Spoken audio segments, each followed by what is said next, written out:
जो माओ को घर से निकाल रहे हैं वो अपने ही तो थे, अपना खून ही तो था।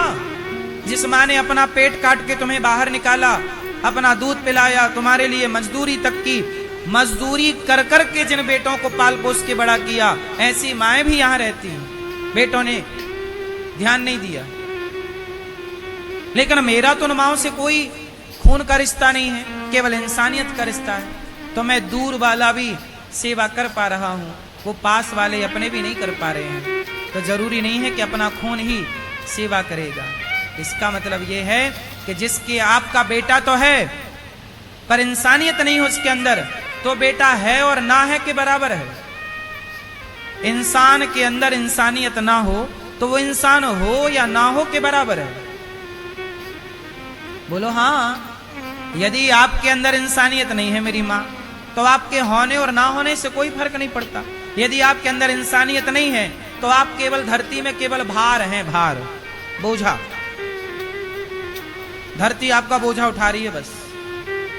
क्योंकि आप जब आप अपनी माँ को पानी ना पिला पाए, बाप को 2 रोटी ना दे पाए, तो फिर आप भार हो ना। पत्नी और बच्चों का पेट तो कुत्ता बिल्ली भी भर रहे हैं। चिड़िया भी अपने लिए दाना ले आती है, बच्चों के मुंह पर डाल देती है दाना। तो बच्चों का पेट भरना तो चिड़िया के लिए भी कठिन नहीं है कि है कठिन। चिड़िया भी ना अपने बच्चों का पेट भरती है। बोलो हाँ नहीं। सोचो, जो वो कुत्ता की पत्नी है ना, उसे वो कहने में थोड़ा अच्छा, कुतिया कहने में अच्छा नहीं लगता, लेकिन मैं फिर भी प्रसंगवश बोल रहा हूं। जो कुत्ता की पत्नी है, जब उसके पिल्ले हो जाते हैं ना बच्चे, और वो थोड़ा बड़े हो जाते हैं, तो जानते हो वो जो है वो जाती है, खाती है टुकड़ा। कुतिया टुकड़ा खाती है और अपने बच्चों के पास आके ना उल्टी कर देती है, फिर वही उसके बच्चे खाते हैं। क्योंकि वो उसके पास झोला नहीं है ना। देखना, ये ईश्वर की रचना देखना कि जो कुतिया होती है उसके पास झोला नहीं होता ना, कि वो झोले में एक रोटी रखेगी और अपने बेटे को लाके देगी। उसके पास मुंह होता है। तो सोचिए, उसको भी इतना ज्ञान है कि मेरे बच्चे भूखे होंगे, तो जहां जहां उसे टुकड़ा मिलता है, कहीं रोटी मिल गई, पूड़ी मिल गई, बिस्किट मिल गया, कुछ भी, तो वो मुंह में भरती है। ये बात कभी देखी कि नहीं, आपने नोटिस की कि नहीं? ये जानते हो कि नहीं? नहीं जानते तो अलग मैं जनवा दूं आपको। लेकिन ऐसा है, जहां कुतिया के बच्चे होते हैं ना, पिल्ले, वो माँ उसकी घूमती है, पिल्ले की माँ चारों तरफ इकट्ठा करती है और अपने बच्चों के पास आके अपने अंदर का बाहर निकाल देती है। वही उसके बच्चे खाते हैं, चाटते हैं। क्या करे, उसके पास मजबूरी है। तो मैं आपको केवल ये बता रहा हूं कि बच्चों का पालन पोषण करने की ताकत तो उस पिल्ले की माँ में भी है, कुतिया में भी है, हाँ या ना? फिर तो बच्चों का पालन पोषण तो पशु कर रहा, पक्षी कर रहा, कुत्ता कर रहा, बिल्ली कर रही, सब तो कर रहे हैं। आप भी अपने बच्चों के पालन पोषण में इतने उलझ जाते हैं कि अपने कर्तव्यों को भूल जाते हैं। माँ किसका कर्तव्य है? माँ, आजकल बेटा अपनी पत्नी और बेटे में तो मस्त है, पर माँ को वृद्धाश्रम भेज देता है। तो मैं आपसे सवाल पूछता हूं कि पत्नी आपकी जिम्मेदारी है, बेटा आपकी जिम्मेदारी है, तो क्या माँ आपकी जिम्मेदारी नहीं है? माँ किसकी जिम्मेदारी है? बोलो। माँ बेटे की जिम्मेदारी है, बेटे को करना चाहिए अपनी माँ की सेवा। पत्नी तुम्हारी जिम्मेदारी है, बेटा बेटी तुम्हारी जिम्मेदारी है, बिजनेस व्यापार आपकी जिम्मेदारी है, तो आपके माता पिता भी आपकी जिम्मेदारी है। वो 2 बातें कहें, गाली दें, कैसे भी हैं, पर उनकी सेवा सम्मान से करना। माँ बाप कुछ भी कहते रहे, आप चुप रहो बस। गलती आप ये करते हैं कि माँ बाप डांटते हैं, आप भी बोलना शुरू हो जाते हैं। मैं क्यों सुनूं? क्यों ना सुनोगे भाई? वो तुम्हारी माँ है, तुम्हारा बाप है। तुम्हारा बाप 4 जूता मारे तो चुपचाप खा लो बाप के जूता, पलट के बाप को जवाब मत दो, क्योंकि बाप का अधिकार है। उसका ऋण तुम कभी चुका ना पाओगे। जैसा है अब है, झेलो। अच्छा है किसी का, बुरा है किसी का, है। माँ कैसी है, अच्छी है, बुरी है, जैसी है, चुप रहो। माँ की सेवा करो, माँ को रोटी दो, सम्मान करो। माँ बाप तुम्हें कितना भी अपमान दें, कितना भी जलील करें, तुम होते रहो, पर माँ बाप को पलट के जवाब देने का अधिकार पुत्र का नहीं है। ये मेरा अपना शास्त्र का सिद्धांत, मुझे ऐसा लगा। एक बात बताओ, प्रहलाद के पिता हिरण्यकश्यपु जैसा दुष्ट कोई बाप होगा? बताओ इस धरती का सबसे दुष्ट बाप कौन है? बोलो। प्रहलाद के पिता के समान कोई दुष्ट पिता संसार में हो सकता है? ऐसा दुष्ट पिता जिसने अपने बेटे को आग में डाल दिया। कौन बाप अपने बेटे को आग में डालेगा? उस पिता ने अपने बेटे को जहर दे दिया। कौन बाप अपने बेटे को जहर देगा? उस बाप ने अपने बेटे प्रहलाद को खाई ऊपर चट्टान से फेंक दिया। कौन बाप अपने बेटे को चट्टान से फेंकता है भाई ऊपर से? कौन बाप हाथी के पांव के नीचे दबाता है? कौन बाप सांप से डसवाता है? आग में कौन बाप जिंदा जलाता है? लेकिन ये सारी हरकत प्रहलाद के पिता ने, हिरण्यकश्यपु ने प्रहलाद के साथ किया कि नहीं? बोलो हाँ कि ना। पर मुझे बताइए कहीं भी प्रहलाद ने पलट के अपने पिता को कोई जवाब दिया? आप पिताजी आपने जीवन दिया है, आप जलाना चाहते हैं मैं तैयार हूं, आप मारना चाहते हैं मैं तैयार हूं। लेकिन प्रहलाद को भरोसा भगवान पर, अपने पिता की जिम्मेदारी है, उन्होंने जन्म दिया पाल पोस के। अब तुम भगवान पे भरोसा रखो और अपने कर्तव्यों का पालन करो। पलट के बाप को क्या जवाब दोगे? मां, भरत जी ने अपनी मां को मां कहना छोड़ दिया। भरत जी की मां कैसी है? कैकई मां। क्या नाम है? क्या नाम है? कैकई मां। मां ने, भरत जी ने अपनी मां को क्या बोल दिया? तुम्हारे मुंह पर कीड़े क्यों नहीं पड़ गए? मां को बोल रहे हैं भरत जी, तुम्हारे मुंह पर कीड़े क्यों नहीं पड़ गए जब तुमने राम को वनवास भेजा है? उस दिन से कभी भरत जी ने माता कैकई को मां नहीं कहा। देखो, भरत जी ने अपनी मां का परित्याग कर दिया। पर क्या कहते हैं? झाड़ू पकड़ी और मंथरा को शत्रुघ्न जी ने मारा कि तेरे सब किया धरा है। मंथरा ने भड़का दिया कैकई को, कैकई ने वनवास भेज दिया। तो शत्रुघ्न जी झाड़ू पकड़े और मंथरा की कुबड़ में मारने लग गए। तब भरत जी ने पकड़ लिया, शत्रुघ्न ना बेटा, ये दोष इसका नहीं है, ये कितना भी भड़काती, पर मेरी मां तो मां समझदार थी ना, ये तो महारानी है, इसने तो राम को दूध पिलाया है, ये तो राम को जानती है। दूसरों का क्या? दूसरा तो तुम्हारा घर तोड़ना ही चाहता है। दूसरों को तो मजा आता है तुम्हारे घर में आग लगाने में। दूसरा तो चाहते ही है कि तुम कब लड़ो, कब आपस में मरो, क्योंकि उससे तो मजे आ रहे हैं ना। तो मंथरा तो चाहती थी कब कैकई के घर में आग लगे, और वो सफल भी हो गई। तो ये मंथरा कहीं गई नहीं है, आज भी आपके आसपास घूम रही है ये मंथराएं, जो आपके घर को बिगाड़ना चाहती हैं। इसलिए अपना ही सिक्का खोटा हो तो दोष किसको दें? ये कहावत है। कहावत सुने हो? जब अपना ही सिक्का, बोलो, जब अपना सिक्का खोटा हो तो दोष किसे दें? भरत जी बोले कि मंथरा लाख भड़काती, पर कैकई तो मेरी मां थी, कैकई ने तो राम को दूध पिलाया है, कैकई तो राम को जानती थी। लाख भड़काए कोई आपको, आप क्यों भड़क गए?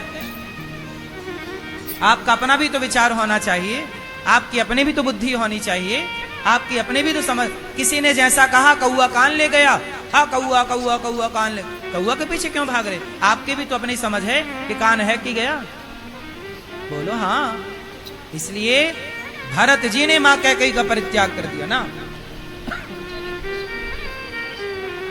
पिता मां कैसी भी हो, पर भरत जी ने उन्हें कोई अपशब्द नहीं कहे, गाली गलौच नहीं की, नहीं, ठीक। अब जो है भाग्य का है।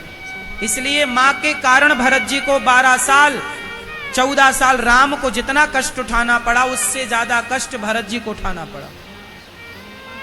समाज का अपमान सहना पड़ा। किसके कारण? कैकई के कारण।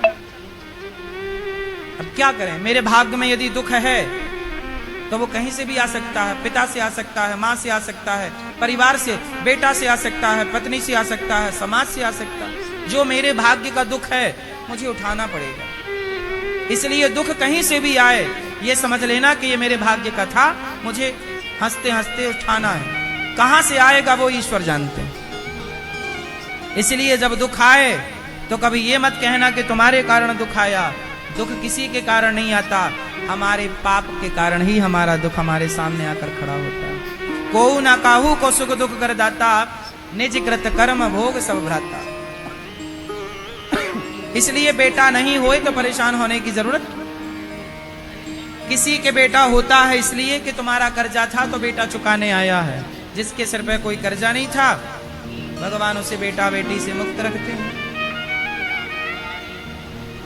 बोलो हाँ। एक बात और कहें, पर ये बात पता नहीं ऐसे लोग गलत अर्थ में ना ले जाएं, क्योंकि आजकल तो जमाना रील का है ना, जरा सी बात काट के लोग उसे चलाते हैं, उसी को पूरा मान लेते हैं। मैंने सुना है, शास्त्र भी इस बात का प्रमाण है, पर आपको समझाने के लिए बोल रहा हूं, इसे अन्यथा मत लीजिएगा। कहते हैं जो पापी होता है, जो पापी है, तो उसके घर में पाप को मिटाने के लिए संतान का जन्म होता है। तर्पण करता है ना बेटा, पिंडदान करता है, तो माँ बाप को पाप से मुक्त करता है। आप अपने माँ बाप के लिए जो पुण्य करते हो, तो आपके पुण्य से माँ बाप मुक्त ही तो हो रहे हैं। तो पाप है तो आप तर्पण पिंडदान सब करते हो और मुक्त करते हो, और ये करना भी चाहिए। कहते हैं जिसके सिर पे पाप था तो संतान उन्हें पाप से मुक्त करने आ गई, लेकिन जिनके सिर पे कोई पाप था ही नहीं, ईश्वर ने उन्हें मुक्त रखा, कोई बेटा बेटी दिया ही नहीं। तो आपके सिर पे कोई पाप था ही नहीं, इसलिए भगवान ने आपको बेटा नहीं दिया। बोलो हाँ कि ना। इसलिए जब बच्चा पैदा होता है ना मेरी माँ, तो आपको बड़ा दर्द होता है। वो कष्ट ना पुण्य से नहीं होता, पाप से होता है। बोलो हाँ। लेकिन लोग इसे समझते, लोगों को लगता है बेटा सबके है, हमारे भी होना चाहिए। भगवान, हम तो कह रहे हैं भगवान सबके 10-10 बच्चे हों, क्या दिक्कत है? आपके खूब 10-10, 15-15 बच्चे हों, खूब हों, हो जाए तो अच्छी बात, और नहीं होए तो परेशान होने की जरूरत। आत्मदेव जी को बेटा नहीं हुआ, आत्महत्या करने चले गए, लोगों ने ताने मारे, उन्होंने ताने मारे। संत जी ने फल दिया, लो पत्नी को देना, पत्नी ने खाया नहीं, गाय को खिला दिया, गाय को बच्चा हुआ, नाम रखा गौकर्ण। धुंधली ने बहन का बेटा खरीद लिया पैसों में, नाम रखा धुंधकारी। धुंधकारी बड़ा हुआ तो अपने बाप को डंडे से मारता। याद रखना, ईश्वर को कभी चैलेंज नहीं करना चाहिए। कैसे?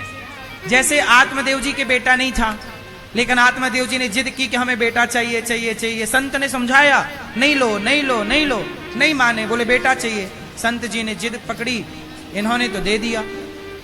आपके भाग्य में यदि बेटा नहीं है तो खुश रहो, नहीं है ना तो ईश्वर ने कुछ सोच के ही ना दिया होगा, और दिया है तो कुछ सोच के दिया है। मिल जाए तो ठीक है, ना मिला तो भी हरी कृपा मानो। चैलेंज मत करो कि नहीं भगवान ने नहीं दिया पर मैं तो लेके रहूंगी। तो आजकल लोग क्या झंझट कराते हैं, कहीं इस गर्भ में रखवाते हैं अपना बच्चा, फिर उस गर्भ में रखवा के अपने में ट्रांसफर करते हैं, फिर अडॉप्ट करते हैं, इत्यादि क्या प्रोसेस है सब आप लोग समझते हैं। इतना तिगड़म खेलने की जरूरत नहीं है। जो नहीं दिया ना तो सीधे सीधे स्वीकार कर लो कि नहीं है। अब क्या यहाँ रखवाए वहां रखवाए और फिर ले आए और कल। कितने लोग ऐसे हैं जो यहाँ वहां बच्चे ले तो आते हैं, बच्चे पर वही बड़े होकर उनको मारते हैं, कष्ट देते हैं। हम कहते हैं कि आपको क्या करना चाहिए, सुनो। आपके बेटा नहीं है ना तो आप किसी बच्चे को, जैसे गौरी गोपाल गुरुकुल है, गौरी गोपाल गुरुकुल में 150 बच्चे पढ़ते हैं।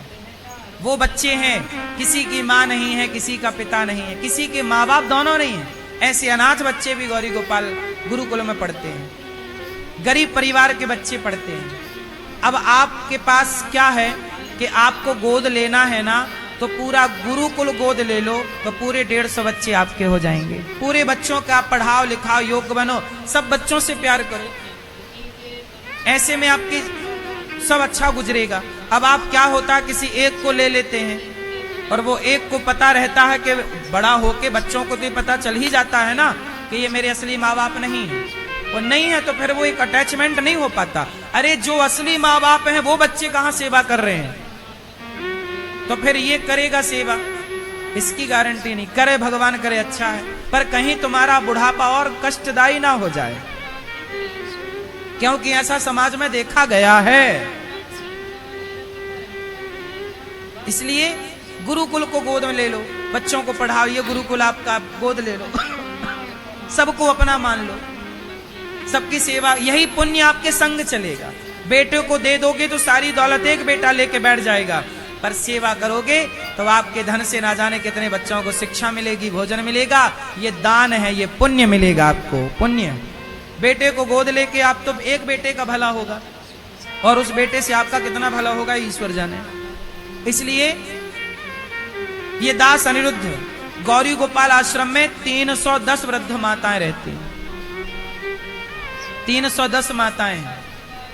अब बताइए, इन माओं की सेवा, इनके बेटे होने के बाद भी कुछ माओं के बेटे हैं तो कुछ माओं के बेटे नहीं हैं। कुछ माँ ऐसी हैं जिनकी कोई नहीं है, ना बेटी है ना बेटा है, तो ऐसी माएं भी गौरी गोपाल में है और हम सबकी सेवा जो बन पड़ती है। आप सब जो सहयोग करते हैं उसी से सेवा होती है। इसलिए कहता हूं कि ईश्वर यदि आपको बेटा दें तो रखो, नहीं दें तो स्वीकार करो।